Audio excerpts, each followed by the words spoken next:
Well, Citi Field may be opening as a vaccination site today, but it's been nearly a week since Yankee Stadium was transformed for Bronx residents to get the COVID-19 vaccine. Rates of the virus in the Bronx, they are among the highest in our area. We know this. However, we are seeing some improvements. Take a look here. The health department's latest figures show there were just over 1,000 newly reported COVID cases on Monday and 0 deaths. Yeah, Bronx Borough President Ruben Diaz Jr. joining us now to discuss how the stadium mega site is working.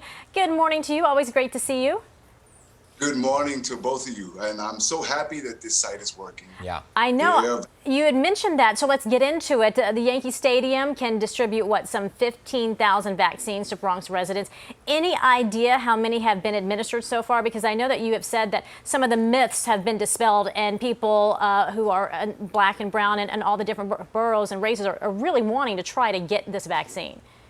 So the fact is that the city has been a little slow in getting us borough by borough breakdowns, but we do know that at the stadium, since it opened up last week, they're doing about 1,000 people a day.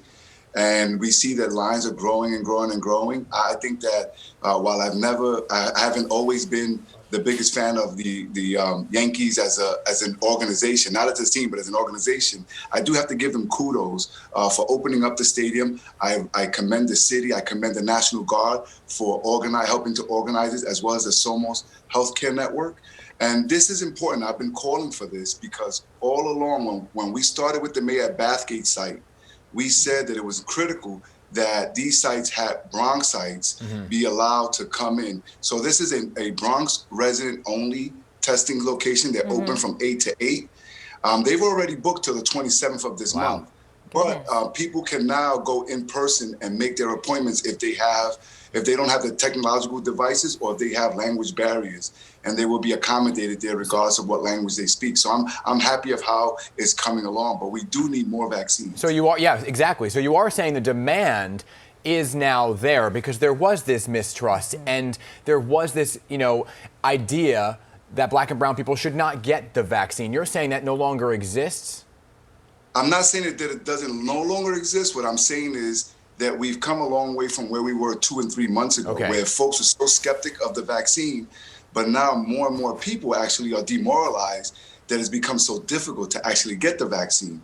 And so we still need to reach out to folks, and we've been doing that with Somos, the healthcare network. We're making sure that they go and do forums at NYCHA Development, Zoom sites. We're working with local non-for-profits to make sure that no vaccine goes wasted. But when folks hear from their neighbors or when they try to get an appointment and they become so frustrated, it's demoralizing. I'm so happy, though, that more and more people want to get the vaccine. Yeah. But you're saying if you don't have a computer so that you can't log on and do this, and there's a language barrier, you can walk up and do it. But what are those lines like? I mean, is that a difficult scenario for folks who are trying just to get on that list? Absolutely. I mean, you see, if we don't have the supply, the demand is going. You have lines, practically going halfway around the stadium. So the stadium is the only location that affords this at this moment. We need to continue to make sure that we allow for people to come in person. And this is a way for us to be able to make sure that everyone who wants the vaccine, whether they speak English or not, or whether they have a computer device, can actually go there and set up the appointment. But they're being told you're gonna have to come back in several weeks, and you can only we only have it while supplies last. It seems like this is the same story. It's the same story pretty much everywhere, right? And that's why there is this need now to get more vaccine, and that will help ease some of these concerns. Before we let you go here, I do want to get your take on schools here. Mayor de Blasio, Chancellor Carranza said that schools will be open for in-person learning in 2 weeks, but there is a lot to be done between now and then, specifically in the area of the Bronx. What is your biggest concern to getting schools back open? My biggest concern is that they get it correct. I mean, we heard this last year, and there was a debacle in September. The parents want their kids to be back in school. Could you imagine if, in this case with middle school kids, none of us three could imagine when we were adolescents not being able to hang out with our friends, not being able to have that socialization. But also we know that more and more of our kids are falling behind.